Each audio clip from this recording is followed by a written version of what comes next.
ഇന്ന് ഡേ 1 ആണ്. Restart first പരിപാടി സെൽഫി എടുത്ത് കഴിഞ്ഞു. ഇനി ജിമ്മിലേക്ക് പോകാൻ പോകും. നല്ല തണുപ്പാണ്, ഒരു രക്ഷയില്ലാതെ തണുപ്പാണ് പോകുന്നത്. സ്റ്റാർട്ടിങ് നീച്ചോടുന്ന ഒരു കുപ്പി വെള്ളം കുടിക്കുന്നത്, ഒരു കുപ്പി വെള്ളം സ്റ്റാർട്ടിങ് കുടിക്കുന്നത് 750 ml ഉണ്ടാവുക. ഇതേപോലത്തെ 5 കുപ്പി കുടിച്ചാലാണ് ഒരു ദിവസം 4 ലിറ്റർ ആവുക. ഞാൻ ഇന്നലെ ലാസ്റ്റ് വീഡിയോയിൽ പറയുന്നു, നമ്മളെ ഫെയിലിയർ ആയിട്ടുള്ള 75 ആട് ഒരു 11 ദിവസം എടുത്തിരുന്നു.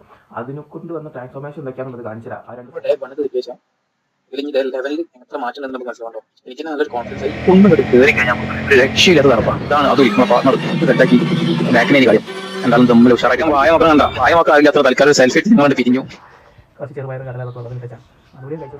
നമ്മുടെ 3ാമത്തെ ബോട്ടിലൂടെ തീരാനായിട്ട് അപ്പം നമുക്ക് ഈ 2 ബോട്ടിലും കൂടെ കുടിച്ച് കഴിഞ്ഞാൽ ആ ടാസ്ക് നമ്മൾ വായിക്കാൻ തുടങ്ങി. വായിക്കാൻ first time rich dad full വായിച്ച് തീർത്ത് കഴിഞ്ഞ് അടുത്ത ബുക്ക് നാളെ അറ്റോമിക് ഹാബിറ്റാണ്. 75 ഹാർട്ട് മെയിനായിട്ടുള്ള ഏറ്റവും വലിയ ഉപകാരം എനിക്ക് തോന്നിയത് ഇതാണ്. എന്നെ കൊണ്ട് പറ്റൂലെന്ന് വിചാരിച്ചാൽ എന്തൊക്കെയോ കാര്യങ്ങൾ ഇങ്ങനെ സുഖമായിട്ട് ഇപ്പോൾ പറ്റുന്നുണ്ട്. നമ്മൾ കഴിയില്ലാന്ന് വിചാരിച്ചു. പക്ഷേ നമ്മളങ്ങനെ വാക്കിങ് കഴിഞ്ഞ് 45 മിനിറ്റ് വർക്കൗട്ട് കഴിഞ്ഞ് വെള്ളം കുടിച്ച് ഇന്നത്തെ 70 ഫസ്റ്റ് ദിവസം കംപ്ലീറ്റ് ആയിരിക്കുകയാണ്. എന്തായാലും നാളെ കാണാം.